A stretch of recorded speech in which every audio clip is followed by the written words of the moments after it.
Hello everyone, আসসালামু আলাইকুম। আপনারা সবাই কেমন আছেন? আশা করছি আপনারা সবাই ভালো আছেন, সুস্থ আছেন। আলহামদুলিল্লাহ, আমি আমার ছোট্ট পরিবার নিয়ে ভালো আছি। আজকে বৃহস্পতিবার, সকালে এখন 8টা। অফ ক্যামেরায় বাসনপত্র, কলে পানি ভরা, জল ভরা সমস্ত কাজ কমপ্লিট হয়ে গেছে। তো এবার এসেছি এদিকে বিছানাটা একটু গুছিয়ে নিতে। বাচ্চাকে সকালে বিস্কুট খেয়ে দিয়েছি দুটো, চা করা হয়নি, এমনি পানি দিয়ে ভিজিয়ে আর কি খেয়ে দিয়েছি। আর যেহেতু আজকে বৃহস্পতিবার, তো বিয়ামে স্যার আসবে, তো সেই কারণে তাড়াহুড়োর মধ্যে আর কি বিছানাটা গছ করে দিচ্ছি। তো বিছানা গছ করে নিয়ে ঘর দর মুছে নিয়ে স্যারকে ফোন করে ডাকলে স্যার চলে আসে। তো ভাবলাম যে যেহেতু দুপুর রান্নাবান্নার একটা ঝামেলা থাকে, তো সেই কারণে আগে ঘর দর একটু পরিষ্কার করে নিচ্ছি। তো সবে বড়তে ঘর দর পরিষ্কার করেছিলাম। তো ছোটো বাচ্চা সবের ভয় থাকলে একটু নোংরা তো হবেই, তাই না? তো আমার বাচ্চা যেহেতু চলতে পারে না, হামাটা নেই, তো আমাদের উসরা মেজো করা নেই মাটির। তো নিচে মাটিতে হামা টেনে এবার যখন ওকে সিমেন্টের উপরে বাড়িতে রাখি, তখন অনেকটাই ময়লা হয়ে যায়। তাই চেষ্টা করি প্রত্যেকদিন ঘর দূরে মোছার চেষ্টা করি। কখনো হয়তো সকালে হলো, কখনো হয়তো দুপুরে কাজকে খাইয়ে দাইয়ে ঘুম পাড়িয়ে হয়তো মেয়েটাকে পরিষ্কার করে নিই। তো আজকে যেহেতু স্যার আসবে, আর মেজো অবস্থা প্রচণ্ড খারাপ ছিল, ঘর দৌড়ের অবস্থা প্রচণ্ড খারাপ ছিল। তো সেই কারণে ভাবলাম যে ঝাঁট দিয়ে নিই আর এদিকে ঘর দৌড়ে পরিষ্কার করে মুছে নেব। তো টক্সের নিচে অনেকটাই পরিমাণে চিক আবর্জনা সমস্ত হয়েছিল। টোস্ট বলো, বিস্কিট বলো, তো যেগুলো কিনা হয় বা মুড়ি, এইসব চিকগুলো আমি ফেলে দেওয়ার চেষ্টা করি, কিন্তু বাচ্চা সেই চিক নিয়েই খেলে। আসলে বাচ্চারাই জানে যে কোন খেলনা নিয়ে ভালো লাগবে, কিন্তু আমার ছেলে সব কিছু যেটা হচ্ছে চিক ফিক নিয়ে বেশি খেলতে পছন্দ করে। এই যে কাগজপত্র, এগুলো আমার খাতা ছিল, তো খাতাকে ছিঁড়ে আর আব্বার পকেটে দিবে, বলবে আব্বা আমি তোমাকে পয়সা দিচ্ছি। মাসাল্লাহ ভালোই কথা বলতে শিখে গেছে। আগে তবু অল্প অল্প কথা বলতে পারতো, এখন তুলনায় অনেকটাই সম্পূর্ণ কথা বলতে পেরে গেছে। তো এই কাগজগুলো ছিঁড়ে আব্বার পকেটে দিবে, বলবে আমি তোমাকে পয়সা দিচ্ছি আর কি বলে। তো এই তো দেখো আমার ঝাড়ু দেওয়া হয়ে গেছে, উসরাটাও ঝাড়ু দিয়েছি অফ ক্যামেরায়। এদিকে বিছানাটা কাজ করতে করতে আমার দেওয়ার বললো আমি চা খাবো, তো সেই জন্য চা করতে গেছি। যেখানে চিনি আর চা কোনোটাই নেই। তো পাশে আমার দুটো দোকান আছে, তো দোকান থেকে কিনে নিয়ে এসেছি। তোর মধ্যেই আমি দুটো জিনিস কিনেছি, তোমাদেরকে একটু পরে দেখাচ্ছি। আসলে কোনো কাজ যদি করতে করতে যদি মাঝখানে ছেড়ে চলে যায়, তো সেই কাজটা করতে অনেকটাই পরিমাণে বিরক্ত লাগে। তো এদিকে চাটা বসে দিয়েছি গ্যাসের ওভেনে, তো এদিকে পাতিলটা মেলতে এসেছি। আসলে পাতিল মেলতে বা যে কোনো বিছানা করতে দুজন হলে একটু সুবিধা হয়। তো আমার একটু যেহেতু একা মানুষ, তো ধীরে ধীরে আর কি কাজ করতে হয়।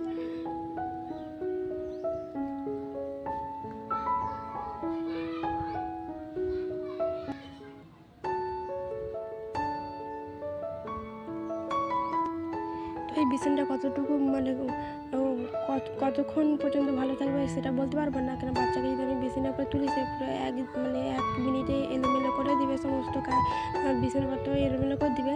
তো এরপর আমি কার্পেটটা ফেলে দিচ্ছি। কার্পেটের উপরে একটু ময়লা বা পানি একটু ছিল, তো সেইটা একটু কাপড় দিয়ে মুছে দিয়েছি। তো এদিকে এই খেতা বা কম্বল বা লেপগুলো আমি পাট করে রেখে দিয়েছি। দেখো এদিকে আমার বিছানাটা অলমোস্ট কমপ্লিট হয়ে গেছে। তো এদিকে জানালাটা খুলে দিচ্ছি। তো জানালাটা খুলেছিলাম না, কারণ ক্যামেরা যখন ভিডিও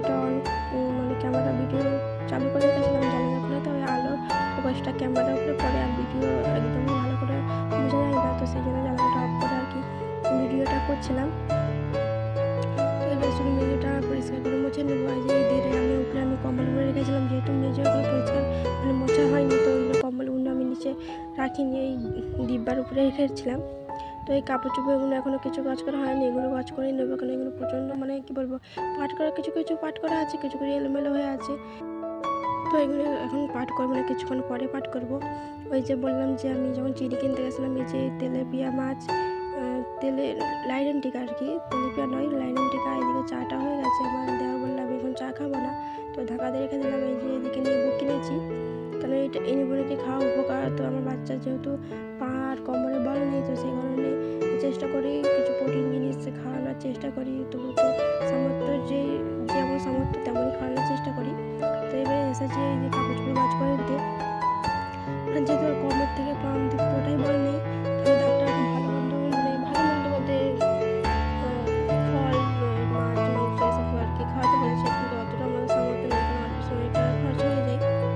যেহেতু বাড়িতে পার্সোনালভাবে ব্যায়ামটা আমি করাই, তো বাড়ির ব্যায়াম করাতে গেলে বেশি পয়সা নেয়, আর যেখানে সেন্টারে আমি ব্যায়াম করাতে যাই তো সেখানে অল্প পয়সা দেয়। তো বিছানা গজ করার পরে এখানে প্যান্ট জামা রেডি করে রেখেছি, কারণ হচ্ছে যে যাতে ব্যায়ামে স্যার আসার সঙ্গে সঙ্গে হাগিস পরিয়ে প্যান্ট জামা কাপড় পরিয়ে রাখি, যেহেতু হামা টানে তো ধুলো ময়লা গায়ে লেগেই থাকে, তো সেই কারণে জামাগুলো রেডি করে রেখেছি। এখানে পরিষ্কার করে ঘর দুয়ার একটু মুছে নিচ্ছি, কারণ ওই যে বললাম যে আমাদের ঘরটা শুধু মেজে করা আছে, কিন্তু ওসরাটা পুরোটাই মাটি, আর যেহেতু হামা টানে তো সেই কারণে আমার মানে ঘরের রুমের অবস্থা প্রচণ্ড খারাপ হয়ে থাকে, আর যেহেতু চলতে পারে না তো সেই কারণে আমি সত্যিও বলতে পারি না ওকে সামলিয়ে করতে। তো দেখো আমার ঘর দৌড় মোছা হয়ে গেছে, আমি এখানে পাখা ছেড়ে দিচ্ছি, কারণ অনেকটা লেট হয়ে গেছে আর স্যার চলে আসবে। তো তোমাদের দাদাভাই মুড়ি খেতে আসবে, তো সেই জন্য কালকে ছোলা ভিজিয়ে রেখেছিলাম, তো আলু বোনা করবো। আমাদের শ্বশুরবাড়িতে এখানে আলু বোনা বলে, আর বাপের বাড়িতে আলু ছক্কা বলে, তো আমি দুটোই বলি। তো ঠিক আছে, এখানে তো ভাত চড়িয়ে দিয়েছি। এতে সকাল থেকে বাচ্চাকে দেখিয়েছিলাম না, এই তোমার ছোটো দেওয়ারের রুম, এটা রুম বলা যাবে না, একটা মানে কী বলবো, এটা ওই রুম বলা যাবে না, ওকে দুদিকে গেট আছে আর কি। তো ওই যে ঝাঁকি কিনেছি মুরগি চাষ করার জন্য। তো দেখো স্যারকে ফোন করেছি 10:30টার সময়, তো স্যার আসবে বললেন। তো 11টার সময় পানি চলে এসেছে, স্যার বললো যে আমি আর আধ ঘন্টা ওয়েট করো, আমি একটা অন্য বাচ্চাকে ব্যায়াম করাচ্ছি, তো আমি আধ ঘন্টার মধ্যে যাচ্ছি। কিন্তু আর আধ ঘন্টার মধ্যেই পুরো মানে ওয়েদারটা পুরোটাই চেঞ্জ হয়ে গেল। সকাল থেকে ভাবিনি যে আজকে বৃষ্টি এতটা হবে। প্রচণ্ড পরিমাণে বৃষ্টি হয়েছিল, আর এই যে আমাদের এই সিঁড়ি ঘরে ছাদ যেহেতু ঘেরা নেই, তো ওখান থেকে প্রচণ্ড পরিমাণে পানি পড়ছিল। তো আমি আমার বাচ্চাকে নিয়ে ভয়েসটা দিচ্ছি, আমার বাচ্চার কথা আসতে পারে, তোমরা শুধু একটু মানিয়ে নিও, কারণ আমি রাতে ভয়েস দিইনি। রাতে যেহেতু বাচ্চাকে ঘুমাই, তো ঘুমাতে আমি নিজেই ঘুমিয়ে পড়ি, আমি দিনের বেলা ভয়েসটা দিই। তো এই পরিমাণে বৃষ্টি হচ্ছে, তো আমি দেখছিলাম, তো যেহেতু কোচিকে কোলে নিয়েছি, ও ড্যাব ড্যাব করে দেখছে। ও যদি চলাফেরা করতে পারতো হয়তো বাইরে বেরোনোর চেষ্টা করতো, কারণ ছোটোবেলা আমরাও এমন দুষ্টু ছিলাম। তো আমার বাচ্চা বয়সী কিছু বাচ্চা কিছুক্ষণ আগে যেমন অল্প অল্প মানে টিপ টিপ করে পানি হচ্ছিলো, তখন একটু ভিজেছে। তো কী বলবো, আর এই উত্তরাটা প্রচণ্ড পরিমাণে এতটাই বৃষ্টি হচ্ছে, আমি যে ওই জানলার ধারে যে কাপড়টা দিয়েছি ওই দিক দিয়ে না প্রচণ্ড পরিমাণে ঝাপটা আসতেছে, যেহেতু বেসিনটা করা আছে, তো খেতা কম্বল তো ভিজে যাওয়ার একটা ভয় থাকে, তো সেই জন্য কাপড়টা ঘিরে দিয়েছি। আর ওইদিকে যে গ্যাসটা, সিঁড়ি ঘর যে সামনে গ্যাসটা, ওইটা আমার ননদের গ্যাস। তো এই সবে ভাত চড়িয়েছে, আমার এদিকে রান্না ভাত হয়ে গেছে। ওই যে বললাম ভয়েস দিতে দিতে যে আমার বাচ্চা একটু কথায় চলে আসতে পারে, কারণ আমি যেহেতু দিনের বেলা ভয়েস দিচ্ছি, ও আমার পাশেই বসে আছে। আর আমার দেওয়ারের এদিকে যেহেতু বলেছিলাম না দুটো দরজা, তো দেখাচ্ছে এদিকে যেদিকে বাথরুম আর কলঘর আছে, তো সেদিকে একটা দরজা আছে। কী পরিমাণে বৃষ্টি হচ্ছে, মানে এদিকে ডোরটা ওপেন করা যাচ্ছে না, মানে এতটা পরিমাণে বৃষ্টি হচ্ছে না, পুরো মানে ঘরে পানি চলে আসতেছে আর কি। তো মানে যে একটু মানে প্রচণ্ড বৃষ্টি হচ্ছে, তার সাথে প্রচণ্ড হাওয়া হচ্ছে এদিকে। তো এইদিকে আমাদের খালফাড়ের দিকে ঘর, তো এদিকে মানে প্রচণ্ড মানে 1 ঘন্টা 1.5 ঘন্টা পানি হয়েছে, মানে এতটা পরিমাণে পানি হয়েছে যে কী বলবো। কিন্তু তার পরের দিনকে ওয়েদারটা অনেকটাই ভালো হয়ে গেছে, সেই দিনকে আমি ভিডিও করছি, আর পরের ভিডিওতে সেটা আমি দেখাবো। তো এদিকে মাছটা আমি কেটে নিয়েছি, বৃষ্টিটা 1-1.5 ঘন্টার মধ্যে বন্ধ হয়ে গেছে। তো এদিকে মাছটা আমি ভালো করে ভেজে নিচ্ছি, কারণ রান্নাবান্না করতে খেতেও তো হবে, তাই না। তো ব্যায়ামে স্যার আসেনি, একটু মনটা খারাপ হয়ে গেল, কারণ সকালবেলা মানে এত তাড়াহুড়োর মধ্যে ঘর দোর পরিষ্কার করলাম একমাত্র স্যার আসবে বলে। তো মানে নাহলে আমি হয়তো বাচ্চাকে খাইয়ে দিয়ে হয়তো আমি দুপুরে পরে ঘর দোর পরিষ্কারটা করতাম, কিছু করার নেই। স্যার তো আর ইচ্ছা করে আসেনি, মানে বৃষ্টির জন্যে স্যার আসেনি। তো এইদিকে আলু ওই মাছ ভেজে ওই তেলে আলুটা ভাজা হয়ে গেছে। তো এর মধ্যে আমি আর একটু পরিমাণে একটু তেল দিয়ে দিলাম, কারণ এই মাছ দিয়ে আলু দিয়ে করবো, কেন রান্না বলতে কিছু ছিল না।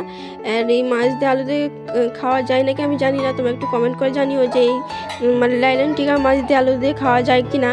তো তবু আমি রান্না করছি, কারণ তোমার দাদাভাই শুধু মানে মাছ যদি খালি করি বা কাই করে রান্না করি তো খেয়ে হয় না। আমার দেওয়ার আমার কোনো প্রবলেম হয় না, কিন্তু তোমার দাদাভাইয়ের প্রচণ্ড পরিমাণে প্রবলেম হয়, আলু ছাড়া ভাতই খেতে পারে না, এমন একটা অবস্থা।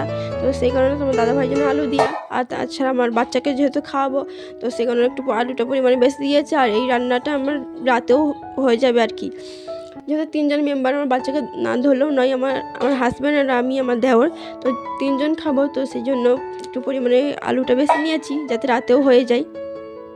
আচ্ছা, কে কে আমার মতন আছে বলো তো। মানে আলু ভাজা যে ডিশের উপরে রেখেছিলাম, তার মধ্যে একটু অল্প পরিমাণে তেল ছিল, সে মানে এই তেলে মানে এই যতক্ষণ না আমি এই তেলে ধুয়ে পানিটা আমি রান্নাটা দিচ্ছি, আমার হয়তো রান্না অসম্পূর্ণ থেকে যায়, আমার একটা মনে হয়, কারণ এটা কেমন একটা লাগে আর কি। তো সেই কারণে আমি ওই ডিশে ধুয়ে পানি আমি দিয়ে দিলাম।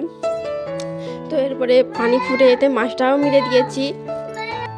তো মাছ দিয়ে দিচ্ছি, এরপরে জিরে গুঁড়ো ধনিয়া গুঁড়ো দিয়ে দেবো রান্নার মধ্যে। তো খাওয়া দাওয়ার আজকে আর ভিডিও করিনি। আর এরপরে তোমার খাওয়া দাওয়া হয়ে গেছে, তোমার দাদা ভাই আর আমার কচি ঘুমিয়ে পড়েছে। তো এই ফাঁকে আমি জরি কাজটা করি। তো ভিডিও কোনো অংশ যদি তোমাদের কাছে একটু ভালো লেগে থাকে, আমার দিদি বোনের কাছে একটা অনুরোধ, ভিডিও যদি কোনো অংশ তোমাদের কাছে যদি একটু ভালো লেগে থাকে চ্যানেলটাকে সাবস্ক্রাইব করার অনুরোধ করছি। আর ভিডিওর মধ্যে যদি কোনো কিছু ভুল করে থাকি বা ভুল কথা বলে থাকি তার জন্য মাপ চেয়ে নিচ্ছি আগে থেকে, যেহেতু প্রথম চ্যানেল খুলেছি হয়তো একটু নার্ভাস বা একটু ভয় লাগে। তো সবাই ভালো থাকবেন, সুস্থ থাকবেন। ভিডিওতে আমি এখানে শেষ করব। তো সবাই ভালো থাকবেন, সুস্থ থাকবেন। তবে একটু দোয়া করো আমার ছেলের জন্য। সব ভালো থাকবেন, সুস্থ থাকবেন। আসসালামু আলাইকুম।